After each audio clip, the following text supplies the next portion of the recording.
and they all liked Clark immensely. When feminine company paled, there were half a dozen other youths who were always just about to do something, and meanwhile were quite willing to join him in a few holes of golf, or a game of billiards, or the consumption of a quart of hard yellow liquor.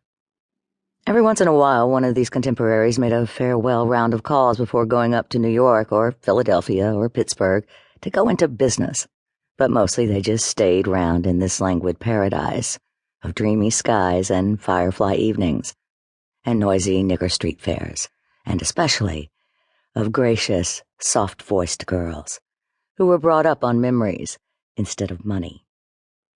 The Ford having been excited into a sort of restless, resentful life, Clark and Sally Carrol rolled and rattled down Valley Avenue into Jefferson Street, where the dust road became a pavement, along Opiate Millicent Place, where there were half a dozen prosperous, substantial mansions, and on into the downtown section. Driving was perilous here, for it was shopping time. The population idled casually across the streets, and a drove of low-moaning oxen were being urged along in front of a placid streetcar. Even the shops seemed only yawning their doors and blinking their windows in the sunshine, before retiring into a state of utter and finite coma. "Sally Carrol," said Clark suddenly, "is it a fact that you're engaged?" She looked at him quickly. "Where'd you hear that?" "Sure enough, you engaged." "That's a nice question. Girl told me you were engaged to a Yankee you met up in Asheville last summer." Sally Carrol sighed. "Never saw such an old town for rumors." "Don't marry a Yankee, Sally Carrol. We need you round here." Sally Carrol was silent a moment. "Clark," she demanded suddenly, "who on earth shall I marry?" "I offer my services." "Honey, you couldn't support a wife," she answered cheerfully. "Anyway, I know you too well to fall in love with you." "That doesn't mean you ought to marry a Yankee," he persisted. "Suppose I love him?" He shook his head. "You couldn't. He'd be a lot different from us, every way." He broke off as he halted the car in front of a rambling, dilapidated house. Mary Lynn Wade and Joe Ewing appeared in the doorway. "'Lo, Sally Carrol." "Hi." "How you all?" "Sally Carrol," demanded Mary Lynn as they started off again, "you engaged?"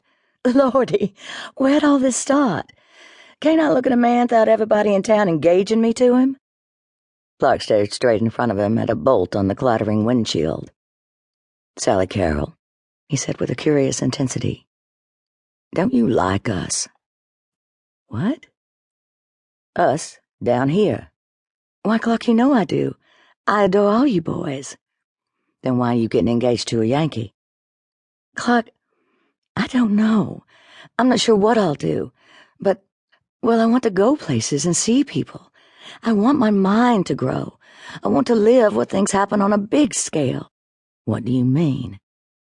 "Oh, Clark, I love you, and I love Joe here and Ben Arrett and you all, but you'll... "We'll all be failures." "Yes.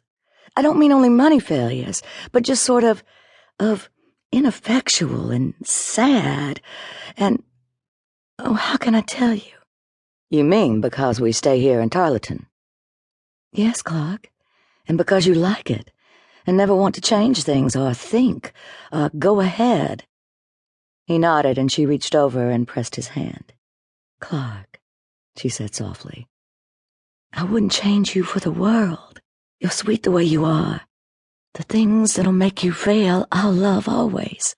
The living in the past, the lazy days and nights you have, and all your carelessness and generosity." "But you're going away." "Yes, because I couldn't ever marry you. You're a place in my heart no one else ever could have, but tied down here I'd get restless. I'd feel I was wasting myself. There's two sides to me, you see. There's the sleepy old side you love, and there's a sort of energy, the feeling that makes me do wild things. That's the part of me that may be useful somewhere, that'll last when I'm not beautiful anymore." She broke off with characteristic suddenness and sighed. "Oh, sweet Kooky," as her mood changed. Half closing her eyes and tipping back her head till it rested on the seat back,